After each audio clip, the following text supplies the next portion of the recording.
राधे राधे, जय श्री कृष्णा। कैसे हैं आप सभी लोग? उम्मीद करते हूँ कि सभी लोग अच्छे होंगे। आप सभी के लिए प्रार्थना करती हूँ कि सभी लोग अपने परिवार के साथ खुश और मस्त रहें, स्वस्थ रहें। तो चलिए दोस्तों, आज की वीडियो शुरू करते हैं। आज की वीडियो में मैं सावन मास के कृष्ण पक्ष की कामिका एकादशी की संपूर्ण व्रत कथा को बतलाऊंगी। यह वीडियो आपके व्रत को और भी फलदायी बनाएगी, तो आप लोग वीडियो को पूरा देखिएगा। सबसे पहले ये जान लेते हैं कि कामिका एकादशी व्रत कब रखा जाएगा। कामिका एकादशी व्रत जुलाई महीने की 21 तारीख को रखा जाएगा, जो सावन की दूसरी सोमवारी होगी। अगर ये व्रत आप लोग करते हैं तो भगवान भोलेनाथ और भगवान विष्णु दोनों की कृपा आप लोगों को मिलेगी।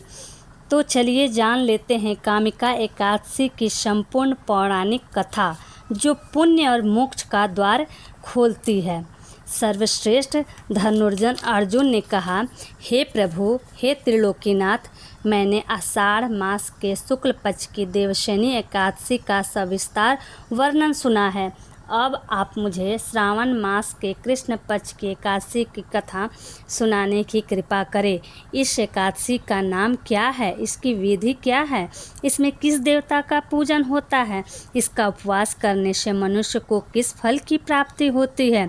भगवान श्री कृष्ण ने कहा, हे श्रेष्ठ धनुर्धर, मैं श्रावण माह की पवित्र एकादशी की कथा सुनाता हूँ।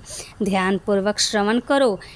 एक बार इस एकादशी की पावन कथा को भीष्म पितामह ने लोकहित के लिए नारद जी से कहा था। एक समय नारद जी ने कहा, हे पितामह, आज मेरी श्रावण के कृष्ण पक्ष की एकादशी की कथा सुनने की इच्छा है, अतः आप इस एकादशी की व्रत कथा विधान सहित सुनाइए। नारद जी की इच्छा को सुन पितामह भीष्म ने कहा, हे नारद जी, आपने बहुत ही सुंदर प्रस्ताव किया है। अब आप बहुत ध्यानपूर्वक इसे श्रवण कीजिए। श्रावण माह के कृष्ण पक्ष की एकादशी का नाम कामिका है। इस एकादशी की कथा सुनने मात्र से ही वाजपेय यज्ञ के फल की प्राप्ति होती है। कामिका एकादशी के उपवास में शंख चक्र गदाधारी भगवान विष्णु का पूजन होता है। जो मनुष्य इस एकादशी को धूप दीप नैवेद्य आदि से भगवान विष्णु की पूजा करते हैं, उन्हें गंगा स्नान के फल से भी उत्तम फल की प्राप्ति होती है। सूर्य और चंद्र ग्रहण में केदार और कुरुक्षेत्र में स्नान करने से जिस पुण्य की प्राप्ति होती है, वह पुण्य कामिका एकादशी को भगवान विष्णु की भक्ति पूर्वक पूजा करने से प्राप्त हो जाता है। भगवान विष्णु की श्रावण माह में भक्ति पूर्वक पूजा करने का फल समुद्र और वन सहित पृथ्वी दान करने के फल से भी ज़्यादा होता है। व्यतिपात में गंडकी नदी में स्नान करने से जो फल प्राप्त होता है, वह फल भगवान की पूजा करने से मिल जाता है। संसार में भगवान की पूजा का फल सबसे ज़्यादा है, अतः भक्ति पूर्वक भगवान की पूजा न बन सके तो श्रावण माह के कृष्ण पक्ष की कामिका एकादशी का उपवास करना चाहिए। आभूषणों से युक्त बछड़ा सहित गौदान करने से जो फल प्राप्त होता है, वह फल कामिका एकादशी के उपवास से मिल जाता है।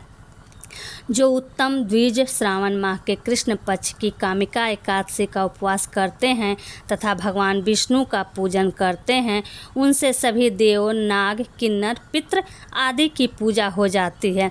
इसलिए पाप से डरने वाले व्यक्तियों को विधि विधान सहित इस उपवास को करना चाहिए। संसार सागर तथा पापों में फंसे हुए मनुष्यों को इनसे मुक्ति के लिए कामिका एकादशी का व्रत करना चाहिए। कामिका एकादशी के उपवास से भी पाप नष्ट हो जाते हैं। संसार में इससे अधिक पापों को नष्ट करने वाला कोई और उपाय नहीं है। हे नारद जी, स्वयं भगवान ने अपने मुख से कहा है कि मनुष्यों को अध्यात्म विद्या से जो फल प्राप्त होता है, उससे अधिक फल कामिका एकादशी का व्रत करने से मिल जाता है। इस उपवास के करने से मनुष्य को न यमराज के दर्शन होते हैं और न ही नरक के कष्ट भोगने पड़ते हैं। वह स्वर्ग का अधिकारी बन जाता है।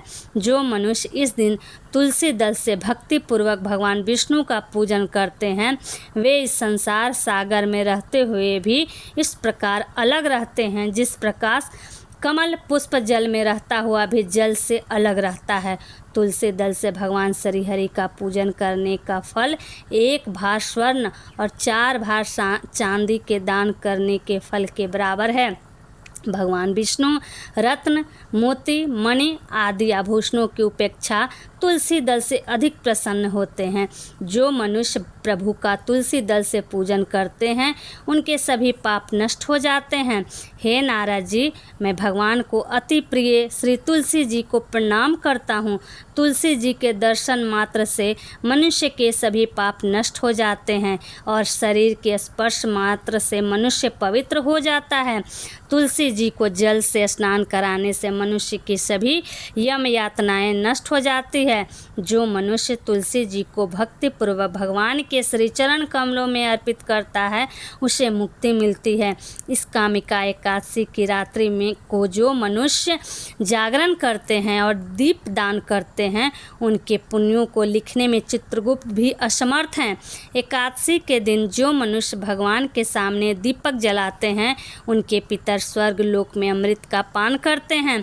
भगवान के सामने जो मनुष्य घी या तिल के तेल का दीपक जलाते हैं उनको सूर्य लोक में भी सहस्त्र दीपकों का प्रकाश मिलता है।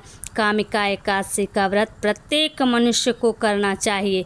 इस व्रत के करने से ब्रह्म हत्या आदि के सभी पाप नष्ट हो जाते हैं और इह लोक में सुख भोग का प्राणी अंत में विष्णु लोक को जाते हैं। इस कामिका एकादशी के महात्म के श्रवण व पठन से मनुष्य स्वर्ग लोक को प्राप्त करते हैं। कथा का सार है, भगवान श्री हरि सर्वोपरि हैं। वे अपने भक्तों की निश्चल भक्ति से सहज ही प्रसन्न हो जाते हैं। तुलसी जी भगवान विष्णु की प्रिया है। भगवान श्री हरि हीरे, मोती, सोने, चांदी से इतने प्रसन्न नहीं होते जितनी प्रसन्नता उन्हें तुलसी दल के अर्पण पर होती है। तो दोस्तों, आप लोगों को श्रावण मास की कामिका एकादशी की व्रत कथा कैसी लगी? अच्छी लगी तो मेरी वीडियो को आप लोग लाइक कर दीजिए, दूसरे को शेयर कीजिए और प्यारे प्यारे कमेंट कीजिए। और अगर मेरे चैनल को सब्सक्राइब नहीं किए हैं तो सब्सक्राइब कीजिए और बेल आइकन को दबा दीजिए ताकि मेरी आगे की वीडियो का नोटिफिकेशन आप लोग को मिलती रहे। फिर मिलती हूँ आगे की वीडियो में। तब तक खुश रहें, स्वस्थ रहें, मस्त रहें। जय श्री कृष्णा।